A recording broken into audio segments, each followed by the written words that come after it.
This is a great question. Can you explain a little bit behind the principle of timing in regards to tuning? Why are some vendors hesitant to increase timing where others are more liberal with it?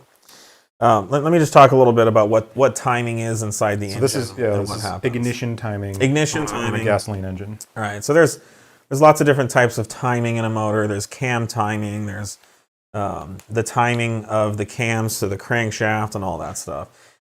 What we're discussing here is related to ignition timing, and this is related to typically what's known as a timing advance curve, which any engine needs to run properly. And so what happens is in a four-stroke motor, there's an induction stroke where the piston is going down and the intake valve is open, and so air is being drawn in.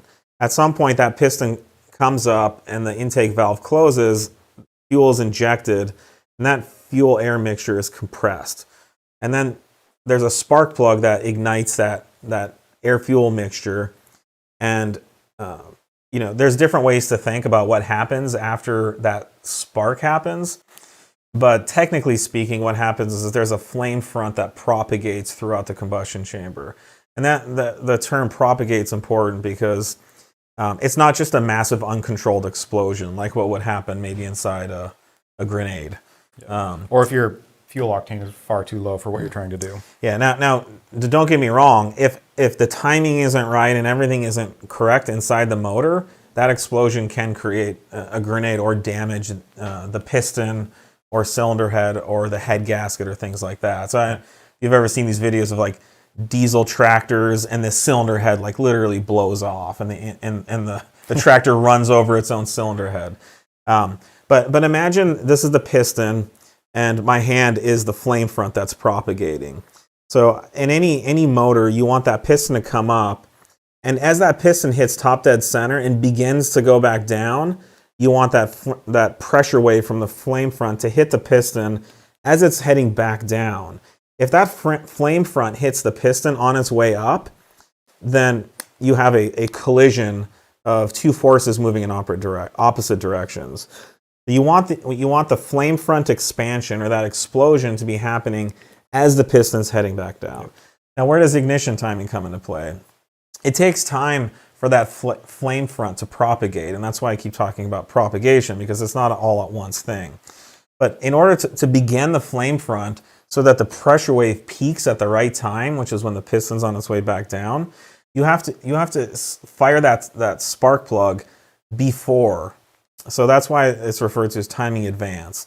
The spark happens before the piston is at top dead center, and it happens at some number of degrees of crankshaft rotation before top dead center. Now, at idle, that could be anywhere from 0 to 5 degrees. It could even be negative at times based on emissions. Yeah, a lot of the idle timing is going to be emissions. It's going to vary greatly. But any motor loves to idle at 5 or 10 degrees of advance. That's what it needs. A normally aspirated motor with a medium compression, say like a 9 or 10 to 1 compression, you could run up to 30 or 40 degrees of timing advance on that. And that's just how long the flame front needs to propagate and to hit that pressure wave when the piston's going back down. And what happens is as you increase the load on an engine, the timing typically drops because the amount of pressure in the combustion chamber goes up. You have more air, more fuel going in, and so the forces become greater. And you don't have to fire the spark as soon to create that peak pressure wave. So in a turbocharged motor, say running 50 pounds of boost on like a relatively normal fuel, like you can't on 91. You're not on 91. Let's say on a high octane fuel or even on E85. You might get down into the 10 to 15 degrees of advance range because there's so much pressure. You don't need to start that explosion any sooner than you need to. The more pressure in that cylinder, the higher the temperature, and that flame front and the fuel volatility just goes, is going to happen faster and faster. So that's right. You just can't run as much advance because it turns into more of an explosion than a flame front at the higher loads like that. Yeah, so one issue you get with timing is if you do it too late, then you have this flame front expanding out the exhaust valve, which causes EGTs to go way up. You do it too soon, then that pressure wave hits the piston on its way up, and that's what is essentially when you hear about detonation. That force can bend a rod. It creates a lot of heat that can melt a piston ringland. It can melt a valve. The forces are way higher on the cylinder than what you would normally get. You have this narrow range of timing advance that you can implement based on the load that the engine is seeing or the combustion chamber is seeing. And if you get it wrong on either side, you can damage the motor. Excuse me. And if you get it right, you make the most power and you have the safest operation. So I don't think it would be there's no hesitant to do one thing or the other. You just optimize, and you engineer it correctly so that the engine's running in an optimal way. Yeah, and it's not that we're liberal with anything. If anything, we're very conservative with how we do it. To some customers' disappointment, where we just won't throw them these Hail Mary files.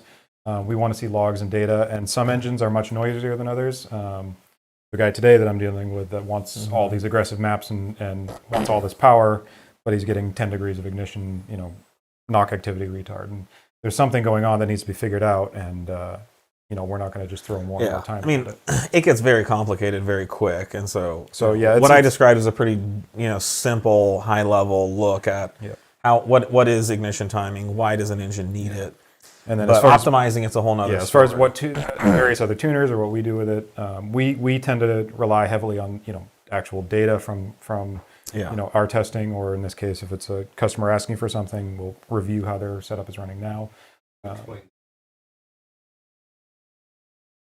Well, that's what it was, right? So advance is advanced of top dead center. So when the piston's at top dead center, if this is 0 degrees of advance, this is 10 degrees of advance, 20 degrees, the further as the piston moves further and further down on its way up, you're advancing sooner.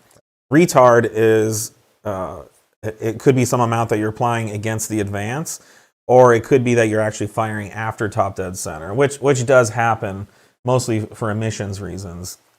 If you like hook up VAGCOM to your motor and you're driving and you watch the timing, I mean, it could go from 15 degrees to -10, and it's jumping all over the place. Yeah, and the OEMs, well, and all the modern ECU stuff will do a lot of engine smoothing, and just some drivability stuff with timing before it actually touches the throttle.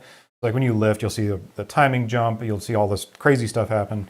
That's just to control the smoothness of the engine and how the engine feels, basically, because you can do it almost digitally fast with ignition timing versus waiting for the airflow to change in the motor. So there's a lot of stuff going on there. Yeah, I don't know if and when I was a kid, we used to play tetherball, right? And the ball's spinning, and as it's going by, you're hitting it, and that's kind of what the combustion chamber is trying to do to the piston. As it's heading back down, it whacks it to go down. But you need the advance because the flame front takes a while to propagate. So you have to start the fire before TDC, but you don't want the pressure to peak before TDC. The pressure should always peak after. And it's like a sine wave. Yeah. And it's completely different depending on the combustion chamber design. You're not going to see the same advances across multiple motors almost ever. So like MQB stuff, 2-liter stuff has a very different advance curve. Every motor has its own advance curve. A lot of it's based on the torque peak. The torque peak is when combustion pressure is highest, so the timing has to be the lowest. Your cam profile has a huge effect on it. If it's a turbo or supercharger, the airflow delivery, because your back pressure plays a big part in it. So there's a lot of stuff that comes into play. We could talk all day about this. So we should. This is a great topic. We should we'll discuss a little deeper next week on a little bit more. But I think the key is there's the optimal timing for a motor. There's not a lot of interpretation. There's not like different philosophies on engine timing. Yeah. It's based on pressure. It's based on combustion pressure, and it's based on optimizing the force of combustion pressure to enact on the crankshaft through the piston and rod. Mm-hmm.